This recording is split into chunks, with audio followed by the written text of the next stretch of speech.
Mon se met I Am Your Master by Delroy Nestor Williams of the Flying Crapo Collective. Eddie had always been a quiet man. Living on the outskirts of the village meant he was always met with a curious but hesitant eye. The village children would always want to stay away from him. That stereotype suited Eddie just fine, as he never meddled much and didn't like any disturbance. He spent most of his days going from Tartan to Marigoland and other saints, smaller islands just north of Dominica, to sell his produce from his 4-acre farm.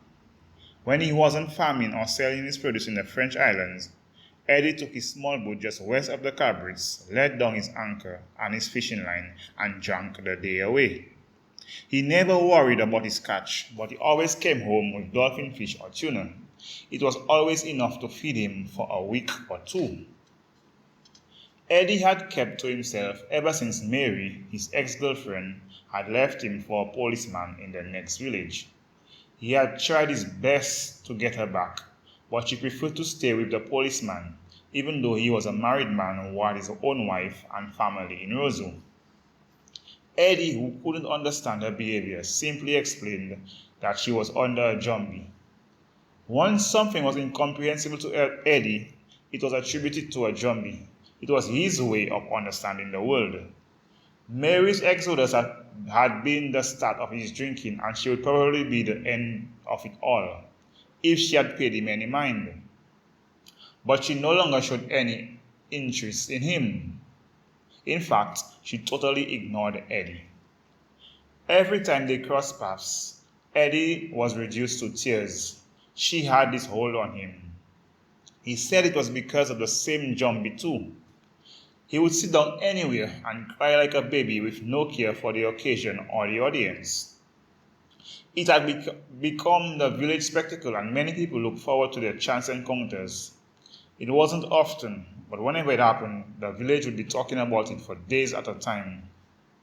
But now, Eddie had a plan. He had visited a Gades affair in Marigoland during his last trip there. He was told about it from one of his French customers, who had heard about his issues with Mary from one of the other farmers who had also made a journey across the blue waters to sell produce. Jewa, the Gades affair, gave Eddie specific instructions to follow in order to resolve his situation. He woke up early before sunrise on Good Friday morning, went into his fowl pen, grabbed the first egg that he saw, and ran back into the house. He washed the egg in lukewarm water, dried it off with a clean cloth that he later threw away, and placed the egg under his left arm. Although he felt uncomfortable, Eddie left the egg there for 3 days as instructed by Jewa. He did everything with the egg under his arm. Eat, even sleep, but he wasn't supposed to bathe. Although his increasingly noticeable body odor troubled him, he was determined to do everything in his power to rid himself of Mary's hold. He had bad nightmares for each of the 3 nights and always woke up from his sleep sweating profusely and panting for breath. Nonetheless, he still kept the egg firmly under his left armpit, careful not to break it. Early Easter Monday, before the sun was up from behind the mountain, Eddie scrambled out of bed, got dressed quickly, and left the house. He ran all the way to the seashore and hid behind a huge boulder that had been deposited there by a landslide during a hurricane.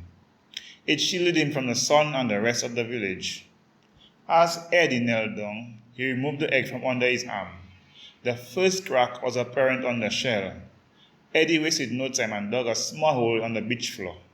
He placed the egg into the hole and awaited the appearance of the moss. Froth from inside the egg pushed open the small cracks, and Eddie saw for the first time a small boy-like creature emerge. He marveled at its likeness and almost got lost in thought, but he remembered the directions of the Gades affair. Monse metu, monse metu, monse metu. He recited the phrase 3 times quickly before the mouse opened its eyes. Qui sa ou vle met moi? The mouse asked slowly and deliberately. Kill Mary, Eddie coldly responded with a devilish grin on his face that exposed his space teeth and a dry fire in his eyes.